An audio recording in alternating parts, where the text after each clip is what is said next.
Hello! నేను మీ ఆంధ్ర అమ్మాయి. Welcome back to one more mini vlog. చాలా రోజులైపోయింది కదా నేను మీతో ఇలా మాట్లాడి.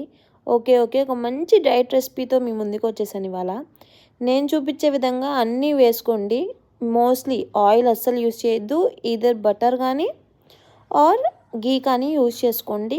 ఆనియన్, పచ్చిమిర్చి, టొమాటో అన్నీ వేసి కొంచెం సాల్ట్ చేసుకోండి. కొంచెమే ఉప్పు, కారాలు యూజ్ చేయండి. అండ్ కొంచెం అల్లం వెల్లుల్లి పేస్ట్ అంతా మంచిగా మగ్గనిచ్చి ఈలోపు మనం శనగలు మంచి ప్రోటీన్ ఫుడ్ అండి. ఎప్పుడైతే మనం లైక్ ఎగ్స్ ఇట్లాంటివి తీసుకోకుండా ఉండాలి అని అనుకుంటామో వెజిటేరియన్స్కి ఇది ఒక మంచి ఆప్షన్ అని చెప్పొచ్చు.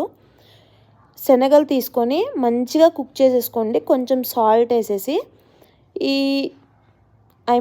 మనం చేసుకున్న మిక్చర్ ఉంటుంది కదా, దానిలో కొంచెం కారం, కొంచెం పసుపు అన్నీ వేసుకొని ఆ ఉడికిచ్చిన శనగలు కూడా వేసుకొని 1 గ్లాస్ ఆఫ్ వాటర్ పోసేసి మంచిగా మూత పెట్టేసుకొని కుక్ చేసుకోండి. సో దట్ ఆ శనగలకి మొత్తం ఆ మసాలా అంతా పడుతుంది. మనం చాలా కొంచెం ఘీ వేసాం మీరు గమనిస్తే కనుక బిగినింగ్లో. అండ్ ఇప్పుడు నేను ఫ్లాక్స్ సీడ్స్ పౌడర్ వేస్తున్నాను. ఈ రెసిపీ కావాలంటే కమెంట్ చేయండి, నేను ఇంకొక వీడియోలో పోస్ట్ చేస్తాను.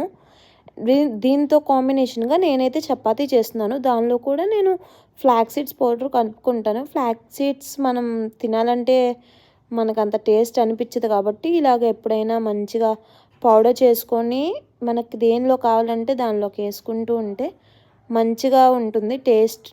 టేస్ట్ మనకి ప్రత్యేకంగా అనిపించదు.